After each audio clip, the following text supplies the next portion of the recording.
ইসলামের দিকে ফিরে আসার তৌফিক দিন। আয় আল্লাহ, আমাদের গুনাহ খাতা ক্ষমা করে দিয়ে আমাদের উপর আপনি রহম করুন। আয় আল্লাহ, বালা মুসিবতকে আমাদের থেকে সরাই দিন। আয় আল্লাহ, আমাদের দেশের উপরে রহমত নাযিল করুন। সমগ্র বিশ্বের মুসলিমদের উপর আল্লাহ রহমত নাযিল করুন। আয় আল্লাহ, সকল মাসলুম মুসলমানদেরকে আপনি হেফাজত করুন। রব্বুল আলামিন, আমাদের পরিবার পরিজনকে হেফাজত করুন। আয় রব্বুল আলামিন, আমাদেরকে ঈমানের উপরে ইস্তেকামত রাখার তৌফিক দিন। সকল প্রকার শিরিক বিদআত থেকে আমাদেরকে হেফাজত করেন।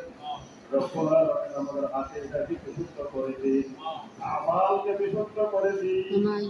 রব্বুল আলামিন, এই জায়গাকে আপনি তাওহীদের জন্য কবুল করে দিন। আয় আল্লাহ, সুন্নতের জন্য কবুল করে দিন। আয় আল্লাহ, দারুত তাওহীদ আল মাদানিয়া মাদ্রাসাকে আপনি কবুল করেন। আল্লাহ, এই মাদ্রাসাকে